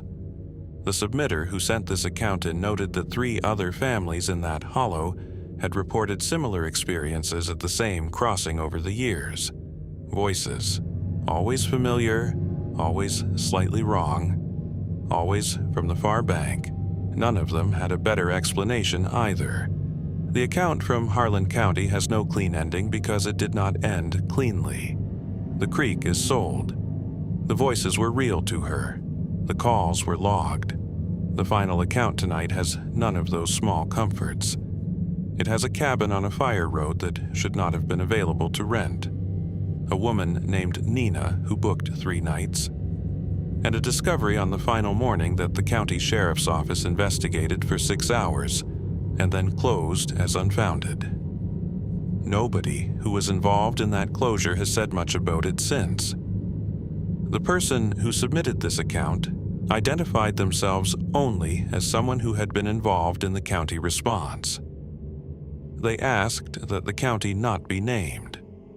They said they were submitting it because they thought people who used rental cabins in remote areas deserved to know that the official explanation did not cover everything, and that the people who gave that explanation knew it didn't cover everything, and that they had given it anyway because there was nothing else available that fit inside the forms they were required to fill out. Nina booked the cabin on a Tuesday evening in early October from her apartment, on a rental site she had used twice before for weekend trips. The listing had 11 5-star reviews. It described the property as a private cabin on a fire road in western North Carolina, suitable for 1 or 2 guests, with electricity, a wood stove, and good hiking within walking distance. The photos showed a clean interior, a covered porch, a view of the tree line from the front window.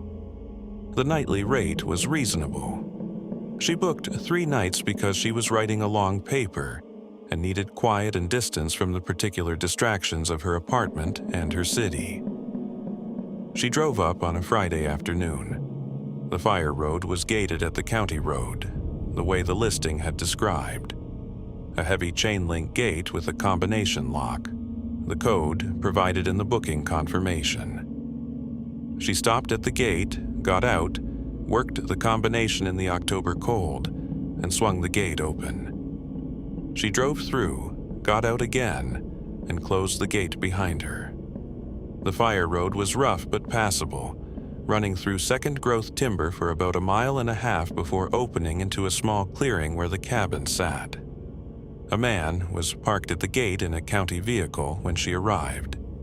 She saw him on her way in, an older man, sitting in the cab of a truck with the county seal on the door. He got out when she stopped to work the combination.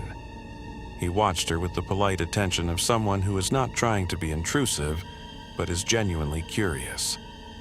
He said the cabin had been empty for a while and asked if someone was renting it out again. She said yes, she had booked it through a listing site. He nodded slowly, the way people nod when something confirms something they were already thinking. He said, "The family that owned it moved away after the last person had trouble." She asked what kind of trouble. He said he didn't know exactly. He said it was before his time on that road. He was not threatening, not dramatic. He spoke the way county workers speak about things they know the edge of, but not the center of. He said to have a good stay. She drove through. She told herself it was the kind of thing people said about remote properties, vague histories, unspecified troubles, the accumulated rumor of a place that had been empty for a while. She had rented enough places to know that every old cabin had a version of that story. The cabin was clean. She unloaded her car in 2 trips, a duffel bag, a box of food, her laptop bag, a box of books, and printed research materials. She checked the electricity, which worked. She checked the wood stove and found the flue open and a small stack of split wood beside the hearth. She put her food away, made a cup of tea on the electric burner, and sat at the table with her laptop.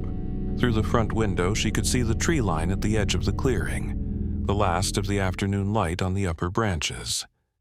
She found the guest book on the mantel beside the wood stove. It was a standard composition notebook, which made her pause for a moment. The same type she'd seen described in other accounts, though she had no reason to think about that. She opened it. The entries went back 6 months. She read them at the table with her tea, the way you read a rental guest book. Half attention, looking for recommendations, practical notes about the property. There were 8 entries over 6 months, which meant the cabin had seen fairly regular use. By the 3rd entry, she had slowed down. All 8 entries were from single women. She could tell from the names, from the use of singular pronouns in the notes, from the way the entries were written, the particular texture of a person writing for themselves rather than for a couple or a group. She could have been wrong about some of them. She told herself that, but all 8, on a surface reading, appeared to be women who had stayed here alone. And all 8 described the same thing. In different words, with different levels of detail, spread across 6 months of separate stays. All 8 described hearing something in the attic on their first night. A sound from above. Movement, weight shifting. She read all 8 entries twice. Then she looked up at the ceiling. The attic access was a standard ceiling hatch in the hallway between the main room and the small back bedroom. A square panel with a pull cord hanging from it, the cord ending in a small wooden bead. She had walked past it twice without registering it as anything. She looked at it now from the table, through the hallway opening, and she noted that the cord was hanging still. She made dinner. She checked the door lock, a deadbolt, solid. She tried it twice. She set up her laptop at the table and worked for 2 hours, and the cabin was quiet in the way that cabins in clearings are quiet, which is a large and specific quiet, the kind with texture and weight. She was aware of it without being bothered by it. She was reading when the attic sound began, a slow shift of weight on the floor above. Not a creak of settling wood, this was progressive, a movement, something redistributing itself across a surface. It went one direction, paused, then shifted back, like something adjusting its position, like something that had been still for a while and was no longer still. She sat at the table and did not move. The sound stopped. She got up and turned on the hallway light. The pull cord hung motionless. She stood in the hallway and looked at the hatch and listened. Silence from above. She went back to the table, left the hallway light on, opened her laptop. The sound started again within 5 minutes of her sitting down.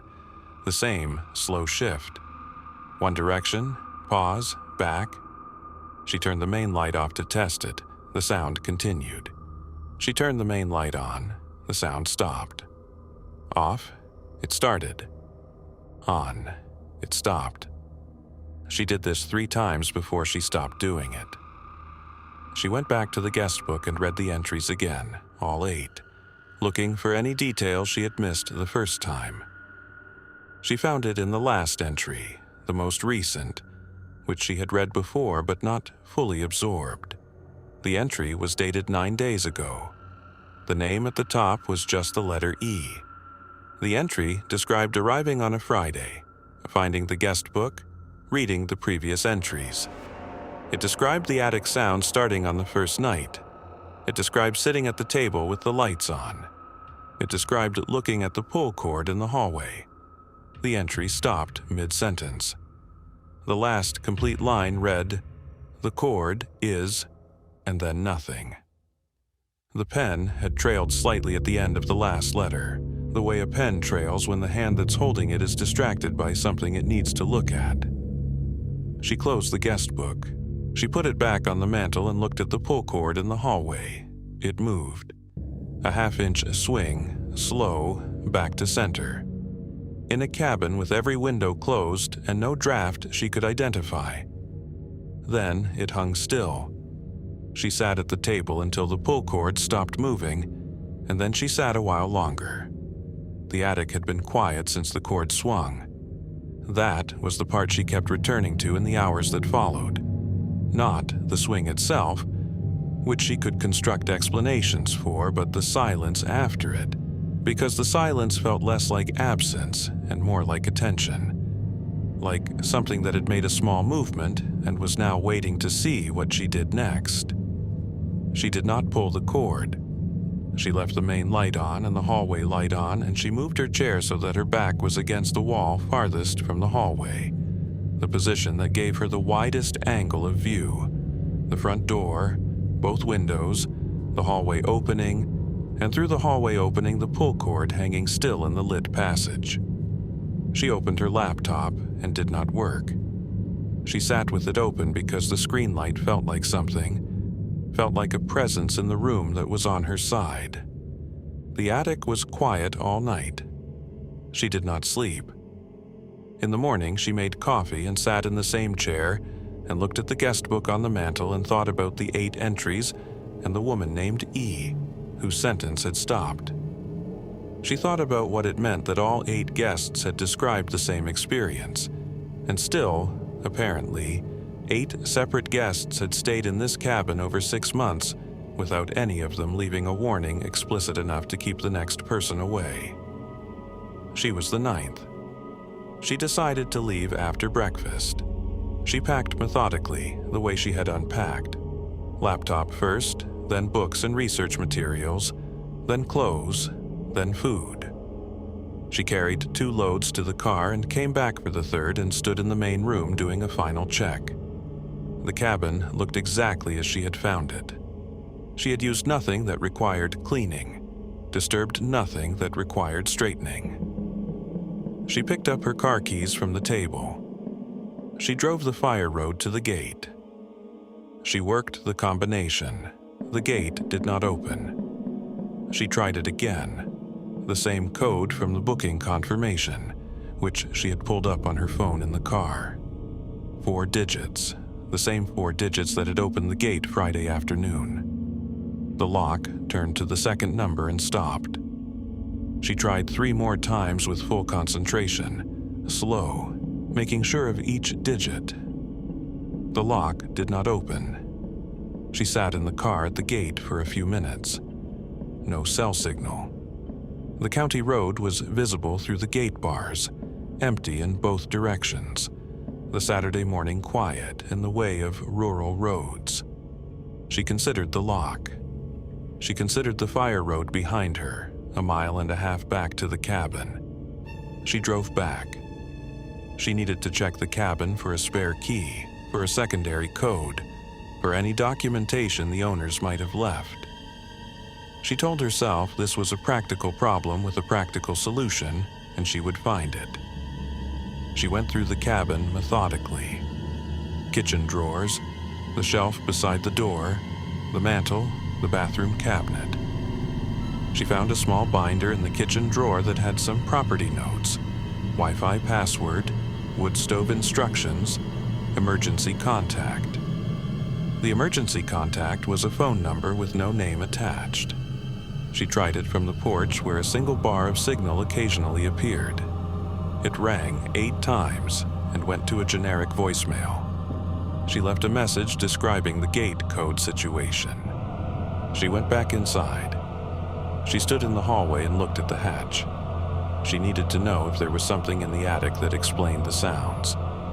She needed to know if there was an animal, a structural issue, anything that gave the guestbook entries a source she could point to. She told herself this was the practical thing, to know what she was dealing with. She got a kitchen chair, positioned it under the hatch, and stood on it.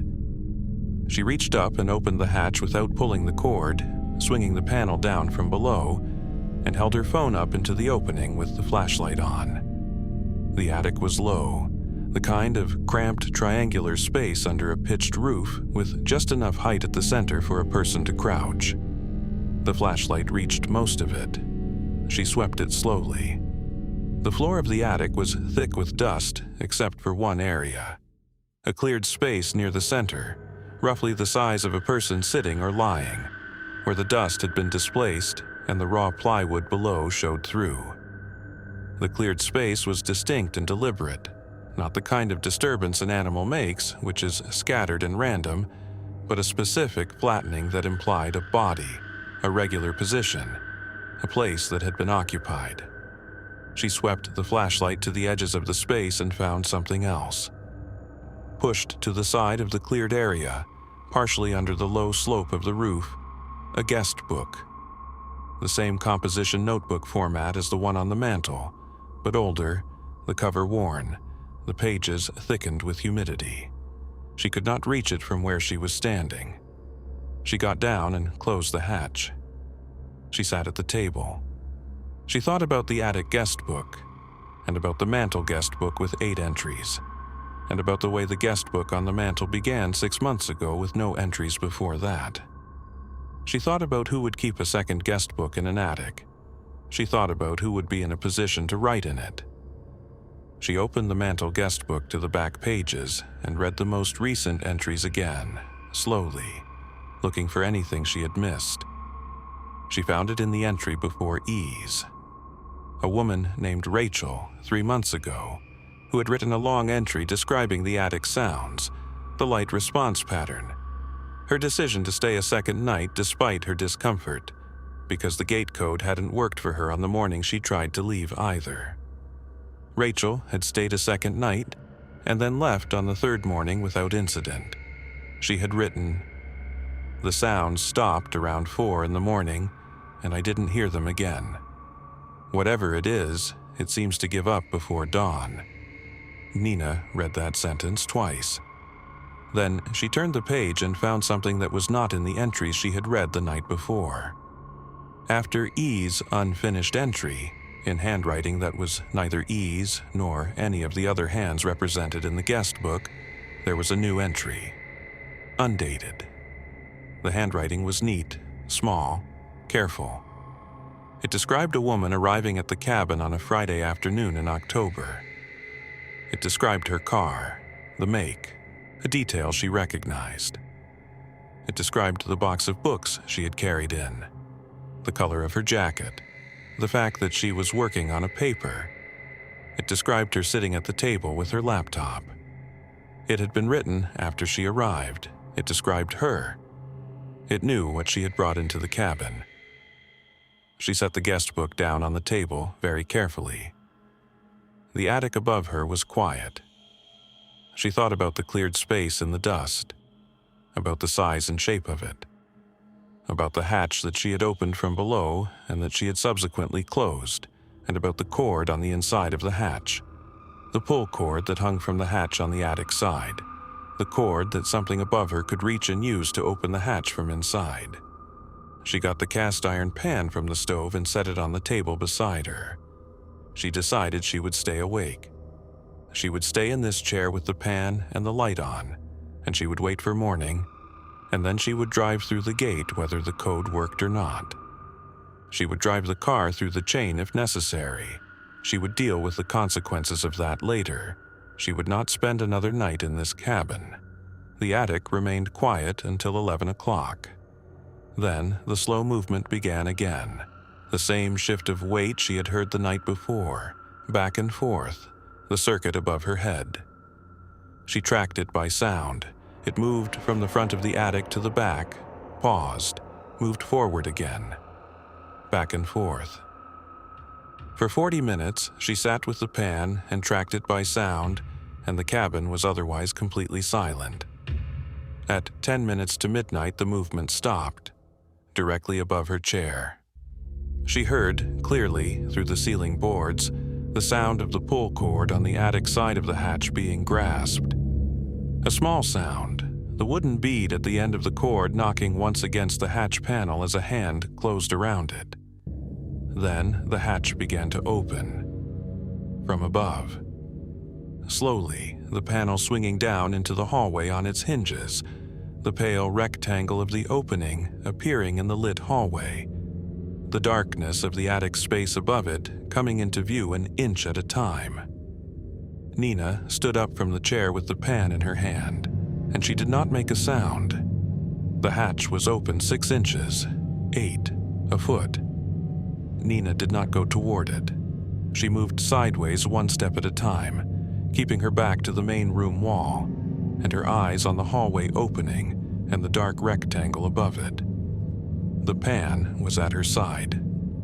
She breathed through her nose, slow and deliberate, the way you breathe when you have made a decision and you need your body to cooperate with it. The hatch continued to open, slow, steady, the hinges making no sound. From the dark space above the opening, she could hear breathing, measured, slow, the rhythm of something that was not hurrying. She could not see anything in the attic darkness above the open hatch.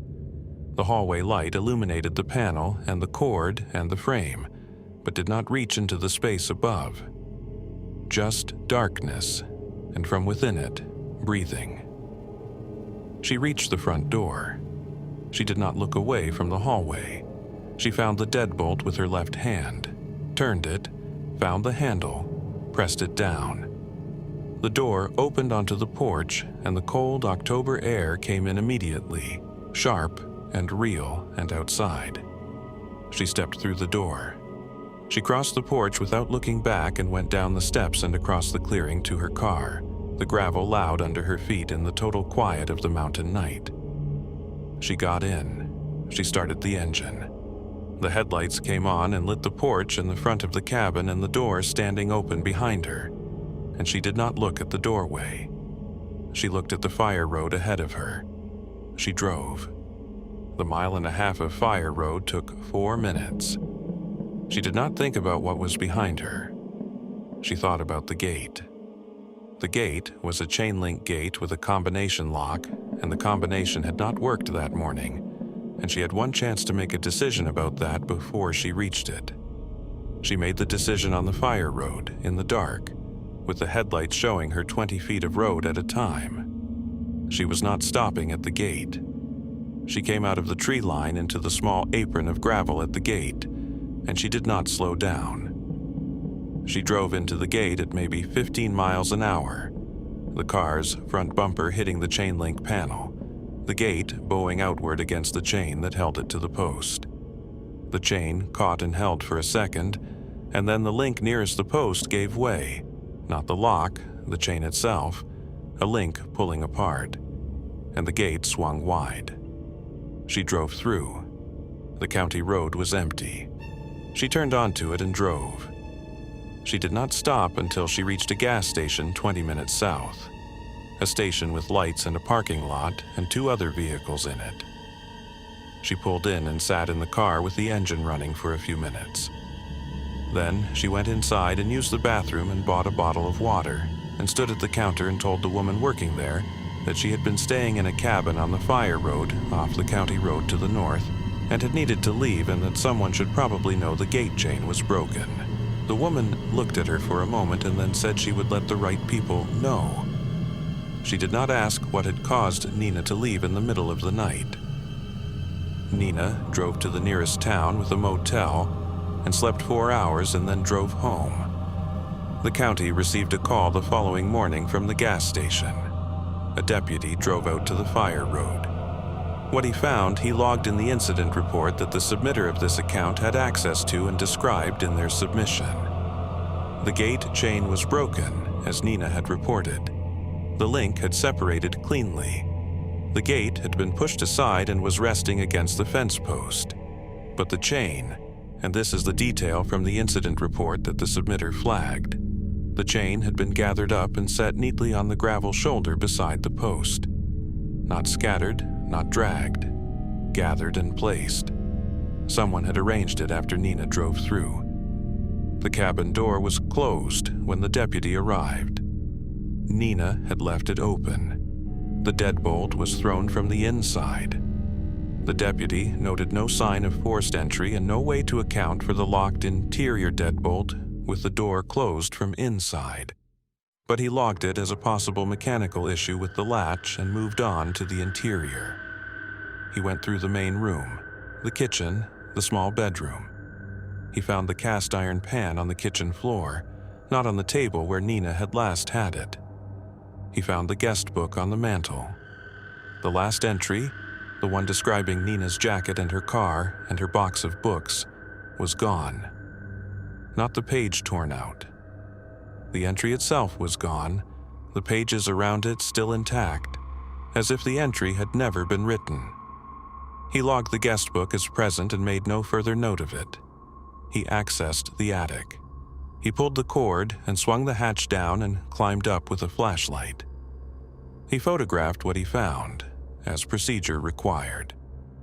He found the cleared space in the dust, the flattened area near the center of the attic floor, the size and shape of a person. The dust displaced in a pattern that suggested long-term regular occupation. He found the older composition notebook pushed under the low edge of the roof. He counted the footprints in the dust. Barefoot, narrow, circling the cleared space, circling the area above Nina's chair, more than 30 times. He logged the count in his notes. The prints did not lead to the hatch. They did not lead anywhere. They began and ended in the cleared space as if whatever made them had never arrived and never left through any surface the deputy could identify. The older guest book he photographed but did not remove. It contained entries going back further than the mantel guest book's 6 months, years of them, in different handwritings, all from single women, all describing the same first night. The oldest entry the deputy could date was 11 years prior. The submitter did not describe the content of the older guest book in detail. They said only that reading the entries in the incident file was the thing that had made them decide to submit this account, because the pattern across 11 years was not something that could be explained by any of the categories available on the incident form. The county checked the property records. The cabin had been registered to a family that had sold it 3 years prior to a holding company with a registered address in another state. The holding company had no active phone listing. The rental site account that had hosted the listing had been created 8 months before Nina booked it, and had been deactivated the morning after she fled. The 11 5-star reviews were gone with the listing. The official finding was unfounded. No criminal evidence, no identified suspect. The gate chain had separated under vehicle pressure, which was accurate. The locked door was attributed to a latch mechanism. The attic was noted as having evidence of possible long-term animal habitation. The deputy who photographed the attic footprints transferred to another county 6 months later. Nina does not use rental cabins. She does not read online reviews the way she used to, as a casual act of planning. She reads them differently now, slowly, looking for patterns she would not have known to look for before. She reads for whether all the reviewers are the same kind of person. She reads for what is not mentioned as much as what is. She checks the attic hatch in every property she stays in now, every one. She does it before she unpacks. She does not explain this to anyone she travels with. It is just a thing she does.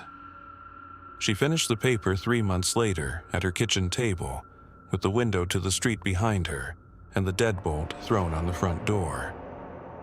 She does not know if anyone has stayed in the cabin since. The fire road is still there, according to the county map. The gate has a new chain and a new lock. No permit was filed for the repair. The county has no record of who installed it. The cabin that wasn't listed is still on that road. Something kept the guest book for 11 years.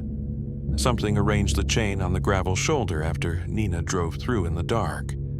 And somewhere in a county file that was closed as unfounded, there's a photograph of barefoot prints circling the space above a chair, 30 times or more, in dust that held the shape of something that had been there a very long time. Nobody has explained the prints. Nobody, as far as the submitter knows, has tried very hard.